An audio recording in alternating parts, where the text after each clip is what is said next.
യാക്കോബായ സഭയ്ക്ക് പുതിയ ഇടയൻ ശ്രേഷ്ഠ കാതോലിക്ക ബാവയായി ജോസഫ് മാർ ഗ്രിഗോറിയോസ് ചുമതല ഏൽക്കുകയാണ്. സ്ഥാനാരോഹണ ചടങ്ങാണ്. ബസേലിയോസ് ജോസഫ് എന്ന നാമധേയത്തിലായിരിക്കും അദ്ദേഹം പിന്നീട് അറിയപ്പെടുക. സ്ഥാനാരോഹണത്തിന് ശേഷം ലെബനൻ തലസ്ഥാനമായ ബെയ്റൂട്ടിൽ നിന്ന് 20 കിലോമീറ്റർ അകലെയുള്ള അച്ചാനയിലെ സിറിയൻ ഓർത്തഡോക്സ് സഭാ കേന്ദ്രത്തിൽ ആണ് ഈ ചടങ്ങ് ഇപ്പോൾ നടക്കുന്നത്. പ്രേക്ഷകർ കാണുന്നത് അവിടെ നിന്നുള്ള പാത്രിയർക്ക സെന്ററിൽ നിന്നുള്ള സെന്റ് മേരീസ് പാത്രിയർക്ക കത്തീഡ്രലിൽ നിന്നുള്ള തത്സമയ ദൃശ്യങ്ങൾ ആണ് ഇപ്പോൾ പ്രേക്ഷകർ കണ്ടുകൊണ്ടിരിക്കുന്നത്. ഫാദർ കുര്യൻ മാത്യു വടക്കേപ്പറമ്പിലും അതോടൊപ്പം തന്നെ ഫാദർ ജോൺ ജോസഫും ആണ് ഇപ്പോഴും അതിഥികളായി തുടരുകയും ചെയ്യുന്നത്. ഫാദർ ജോൺ ജോസഫ് അവിടെ ചടങ്ങുകൾ ആരംഭിച്ചിരിക്കുന്നു. ഒപ്പം നേരത്തെ തുടക്കത്തിൽ സൂചിപ്പിച്ചതുപോലെ ഇദ്ദേഹത്തിന്റെ ഒരു ജീവചരിത്രം പരിശോധിക്കുമ്പോൾ ജോസഫ് മാർ ഗ്രിഗോറിയസിന്റെ ചരിത്രം പരിശോധിച്ചാൽ വളരെ ചെറുപ്പം മുതൽ ദൈവവിശ്വാസിയായി വളരുന്ന അങ്ങനെ ഒരു പാരമ്പര്യമുള്ള കുടുംബത്തിൽ, സാധാരണ കുടുംബത്തിൽ മുളന്തുരുത്തിയിൽ ജനിച്ച ആൾ ആണ്. പിന്നീട് ദൈവവഴിയിലൂടെ സഞ്ചരിക്കുന്നു. 5 പതിറ്റാണ്ട് നീണ്ട അദ്ദേഹത്തിന്റെ സേവന പാരമ്പര്യം, അതിനുശേഷമാണിപ്പോൾ ഈ ഉയർത്തപ്പെടൽ നടക്കുകയും ചെയ്യുന്നത്. അത് വിശ്വാസി സമൂഹത്തെ സംബന്ധിച്ചിടത്തോളം മാർ ഗ്രിഗോറിയസിന്റെ ജീവിതം അത് എത്രത്തോളം വലിയ സന്ദേശം കൂടിയാണ് നൽകുന്നത്.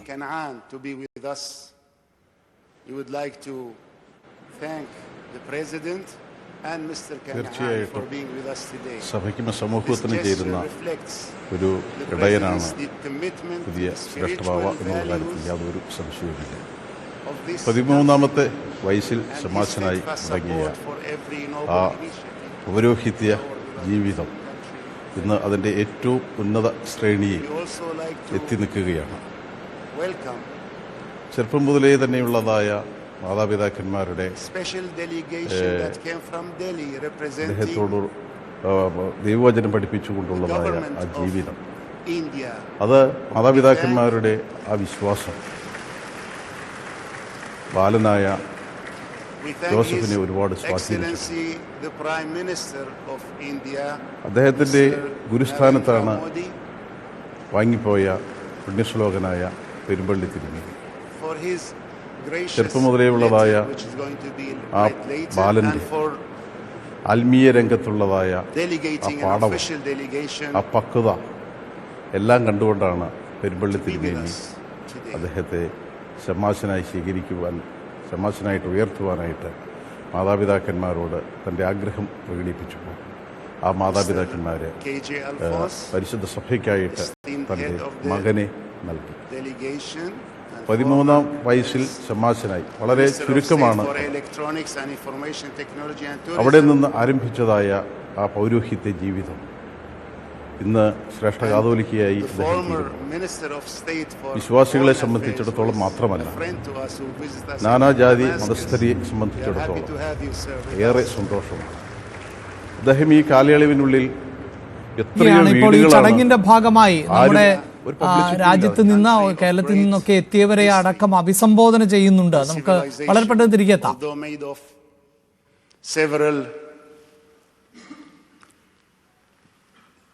Peoples, races, languages, castes, but come together in unity under the Indian flag, and especially united in the Indian spirit of tolerance, which we know firsthand through our people who have been in India for centuries and centuries since the beginning of Christianity, freely practicing and cooperating with all Indian people for the benefit and the growth of India.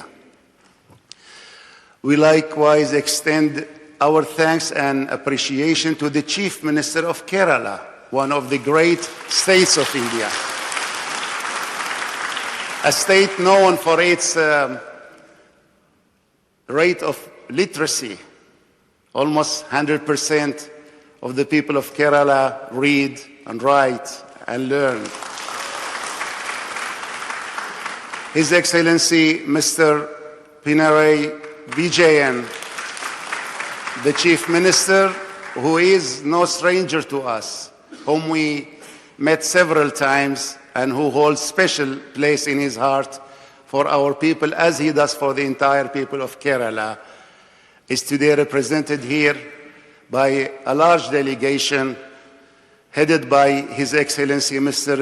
Rajiv, Minister of Law of the state of Kerala, and 6 MLAs, members of the Assembly of Kerala. We are grateful to you for being with us today. We are tremendously blessed and happy to have our brothers in Christ, the heads of the churches in Lebanon, joining us today for this special occasion. His Beatitude and Eminence, Cardinal Mar Bshara Butros Rai of our sister Maronite Church, His Holiness Catholicos Aram I of the great House of Sicilia, Sister Oriental Orthodox Church. Your presence means a lot, Your Holiness. Thank you.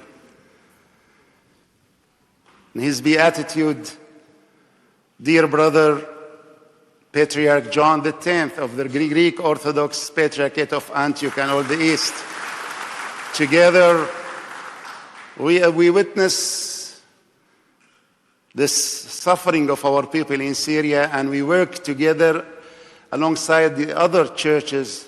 Yakobaya സഭയുടെ ശ്രേഷ്ഠ കാതോലിക്ക ബാവയായുള്ള സ്ഥാനാരോഹണ ചടങ്ങുകൾ ഇപ്പോൾ തുടരുകയാണ്. ആഗമാന സുറിയാനി orthodox സഭയുടെ പരമാധ്യക്ഷൻ പരിശുദ്ധ more Ignatius അഫ്രേൻ ദ്വിതീയൻ പാത്രിയാർക്കീസ് ബാവയുടെ നേതൃത്വത്തിലുള്ള കാർമ്മികത്വം ആണ് ഇപ്പോൾ നടക്കുന്നത്. പൗരാണിക വിശ്വാസ ആചാരങ്ങളോടെയുള്ള ചടങ്ങ് ആണ് നടക്കുന്നത്. പ്രത്യേകിച്ച് ആ ചടങ്ങിന്റെ ഭാഗമായി നമ്മുടെ രാജ്യത്തെ ഓർത്തെടുക്കുന്നു, നമ്മുടെ സംസ്ഥാനത്തെ ഓർത്തെടുക്കുന്നു, നമ്മുടെ പ്രധാനമന്ത്രിയെയും നമ്മുടെ മുഖ്യമന്ത്രിയെയും ആ വിശ്വാസത്തിന്റെ ഈ ചടങ്ങിലേക്ക് ആ സംഘത്തെ അയച്ചതിനുള്ള നന്ദി അദ്ദേഹം രേഖപ്പെടുത്തുകയും ചെയ്യുന്നുണ്ട്. ഇപ്പോൾ ചടങ്ങിന് ഭാഗമാകാൻ നിരവധി സഭാ അധ്യക്ഷന്മാർ അടക്കം ഉള്ളവർ എത്തിയിട്ടുണ്ട്. അവരെ ഓരോരുത്തരെയായി അദ്ദേഹം സ്വാഗതം ചെയ്യുകയാണ്. നേരത്തെ സൂചിപ്പിച്ചതുപോലെ മന്ത്രി ജോർജ് കുര്യന്റെ നേതൃത്വത്തിലുള്ള സംഘമാണ്, കേന്ദ്ര സംഘമാണുള്ളത്.